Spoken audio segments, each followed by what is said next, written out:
много лет проживавший на нелегальном положении Храпов был арестован в доме Классена в Караганде, куда прибыл с целью организовать библейские курсы. Храпов Николай Петрович. Годы земной жизни 1914-1982. Кто потеряет душу свою ради меня и Евангелия, тот сбережет ее. Марка 8:35. Возлюбленные братья и сестры, вряд ли чье сердце не опечалилось вестью о том, что 6 ноября 1982 года на 69-м году жизни в столь необычных условиях отошел в вечность член Совета церквей ЕХБ Николай Петрович Храпов.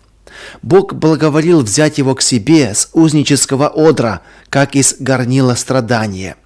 Его смерть в лагере Мангышлака стала еще одним ярким свидетельством верности делу Христа, за которое он так много перенес гонений. Будучи совершенно неповинным перед законом, Николай Петрович провел почти 30 лет в лишениях и неволе за то, что проповедовал истину Божью и стремился жить по учению Иисуса Христа. Такой срок явился для него по существу смертным приговором, растянутым на десятилетия. Не всем братьям и сестрам приходилось встречаться с Николаем Петровичем лицом к лицу, поскольку годы его заточения были настолько впрессованы в жизнь, что мало оставляли времени для труда на свободе. Но он хорошо известен всему нашему братству литературными произведениями и особенно своими биографическими книгами «Счастье потерянной жизни». А книгам этим было из чего взяться. «Лютая буря». Она не смолкала в его жизни. Била в лицо снежной метелью Колымы, песчаной вьюгой Бухары и Мангышлака. В грозный час жизни, в изнеможении, кажется, можно было и не устоять, повернуть назад, отказаться от прямого пути. Бог давал сил выстоять. Но так был уплотнен во времени гнет преследований, так непрерывен вой лютой бури, что и при всей решительной покорности Богу из его истомленной груди иногда вырывался стон. «Хватит, уймись хоть на долю минут». Но благодарение Богу, каждый такой вздох, по примеру небесного учителя, Николай Петрович заканчивал молением: «Господи, не моя воля, но Твоя да будет». Много пришлось пережить Николаю Петровичу. Утрату отца, жизнь которого оборвалась вдали от семьи, в заключении, голод, нужду, узы, чередующиеся короткими передышками на свободе. И вот последний, 5-й арест 3 марта 80-го года. Лично у меня отвод всему составу суда будет. И вполне обоснованный. Не потому, что я вас не уважаю, не доверяю, а потому что, ведь вы ж безбожники, а судить будете человека верующего, христианина, за распространение религии, за распространение Слова Божия. Вы знаете, у нас ведь и логика другая. Безбожники, они по-своему рассуждают, а я христианин по-своему. Поэтому я считаю, что этот состав суда неправомочен меня судить, потому что они безбожники по идейному своему убеждению. Этого удара не вынесла жена Николая Петровича Елизавета Андреевна, перенесшая с ним много лишений, и отошла в вечность спустя 1,5 месяца после ареста мужа. Для Николая Петровича утрата жены легла дополнительным бременем. Ноша, пронесенная через десятки лет, стала давить непомерным грузом. Бывает, что в конце пути, когда уже так много пережито, даже маленькая капля может оказаться тяжелее того бремени, которое в первые годы следования за Господом переносится бодро и с радостью.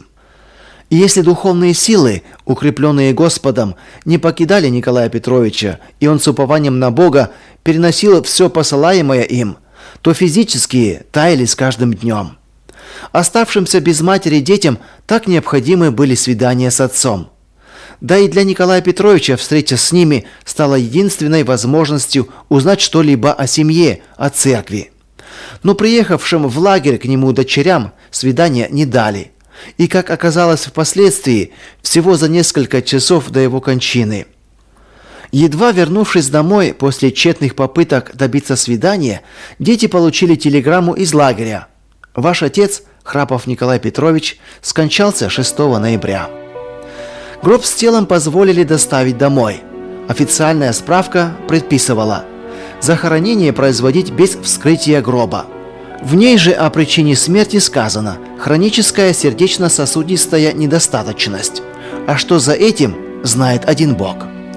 Похороны Николая Петровича состоялись в Ташкенте при многолюдном стечении родных и друзей из разных городов страны и под наблюдением многочисленных сотрудников в штатском и милиции.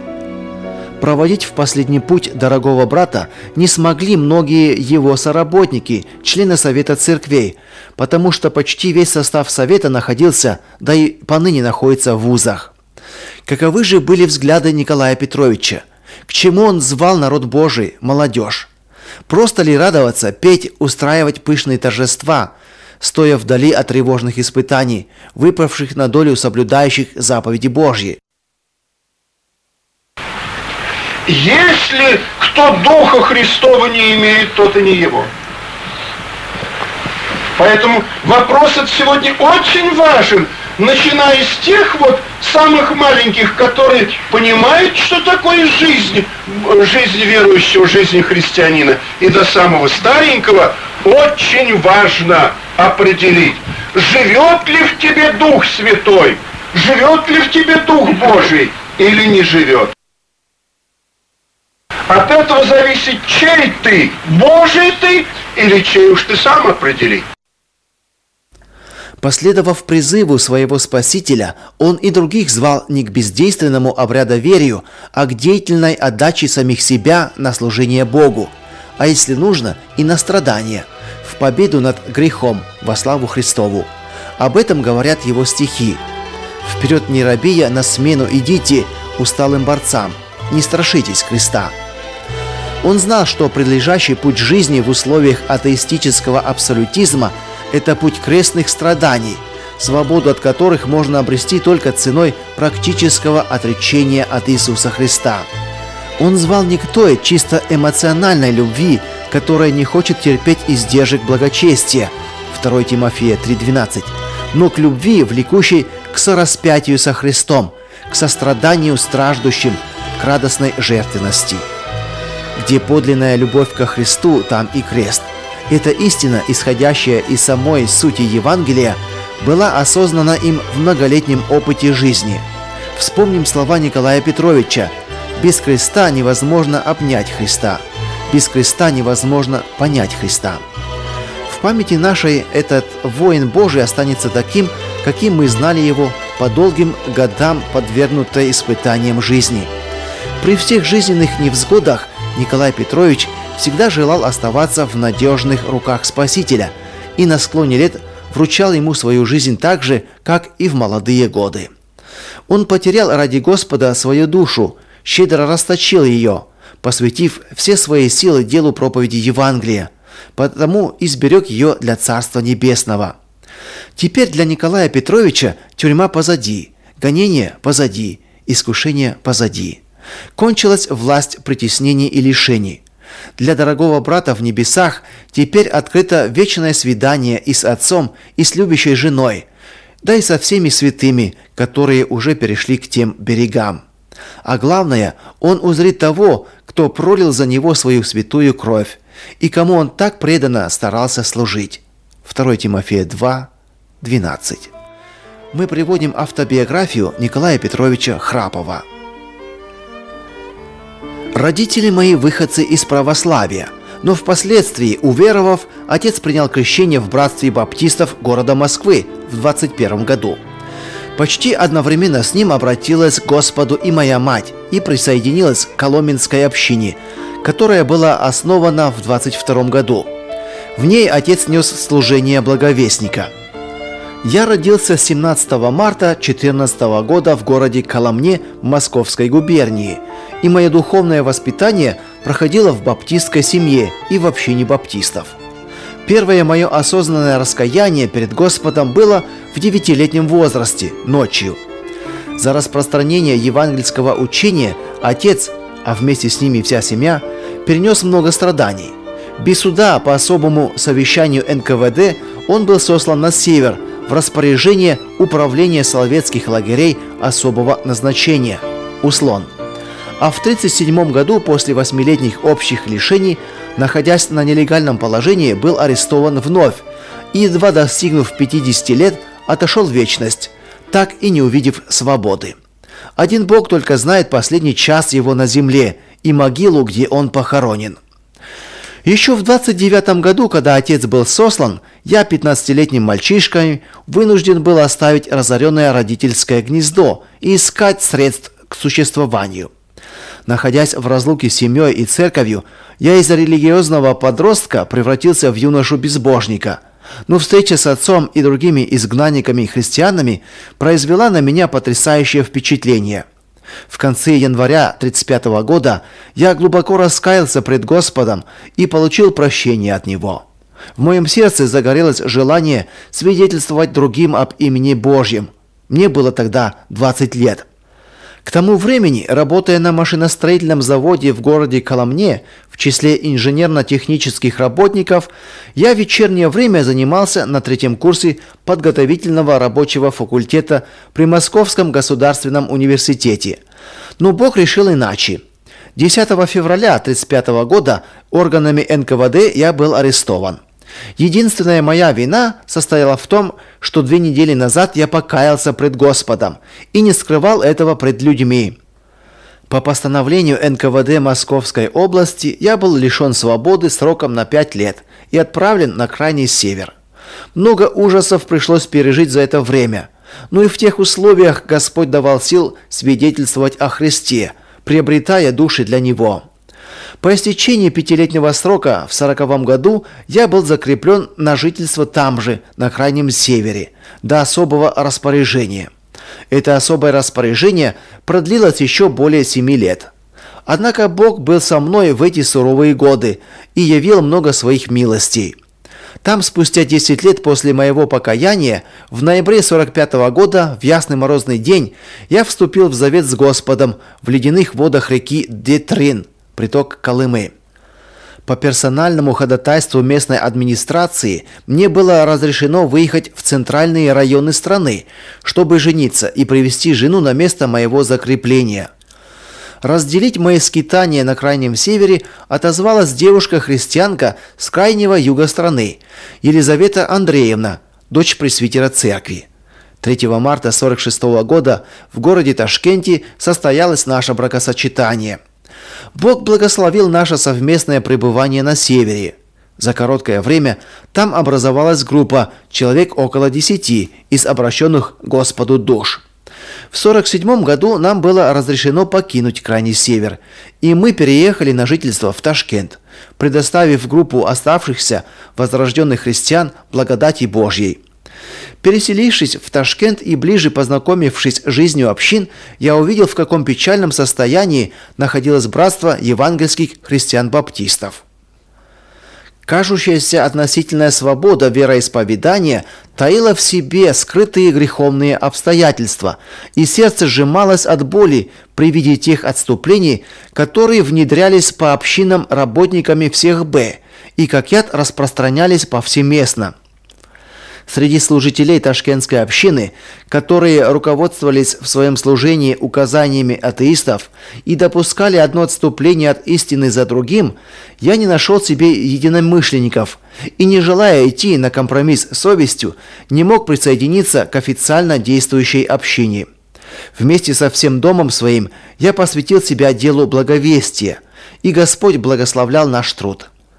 Вскоре в кругу друзей, свободных от отступлений, я был рукоположен старцем Чекашкиным на дело благовестия и с помощью Господа совершал его около 3 лет. И вот новое испытание. Меня, еще одного брата и сестру, в октябре 1950 года арестовали и осудили на 25 лет с последующим лишением права голосования на 5 лет. Не имея никаких причин для ареста, органы МГБ возвели на нас вымышленные обвинения в антисоветской пропаганде. Казалось, что это незаслуженное обвинение и сам срок 25 лет должны бы сломить наше стремление верно служить Господу.